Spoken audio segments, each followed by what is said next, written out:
Hello, as a parent myself, I am always asking, am I doing enough for my baby girl? And she's always going to be my baby girl, even though she's 4.5. And I imagine most guys will feel the same way about their daughters too. But hey, we are always comparing. Is my child leveling up? Are they socially? Are they making friends, right? What about academics when they start to get into school? What about motor development and in development in general? Even growth, the growth chart. Are they in the 99th percentile? Are they the 23rd percentile? And so there's always a comparison. Is my child measuring up? And we see a big hindrance to this, especially in my practice, is the stress that's involved in their life.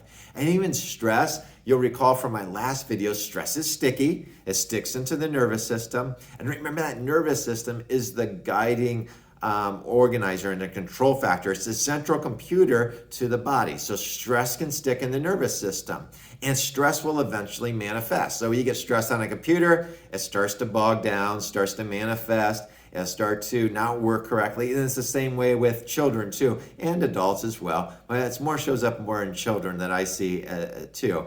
And so stress is sticky, it starts to manifest, and it actually changes how the nervous system will start to function.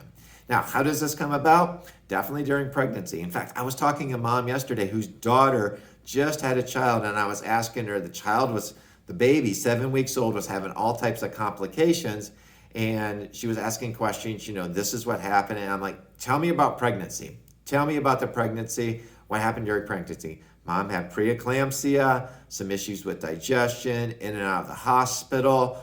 So the baby's already primed to say, hey, this world is going to be a stressful environment, and I better be ready for it. So the nervous system will actually even start changing in the mother's womb to be prepared for a stressful environment. And that can carry on through infant, through toddler, being a toddler, adolescence, teens, and even into adulthood. So I want you to join me on these next videos, because I'm going to talk about what to look for in those specific categories of being an infant and adolescents and teens.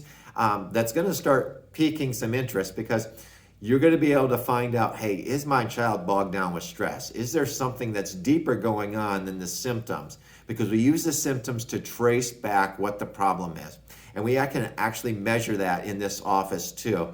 Being a pediatric chiropractor, I'm measuring how the nervous system's working. I'm measuring how the stress is bogging down the nervous system and not allowing your child or even you to function at your peak performance and your best. So you can say, hey, am I doing enough? And what can we do to help you as a parent to make sure your child is leveling up? Hey, I'm Dr. Randy Wirtz in Thrive Chiropractic. Questions? You need answers? You want hope? By all means, let me know, ask questions, get on my website, look for answers. I'm here to give you hope. Use me as a resource.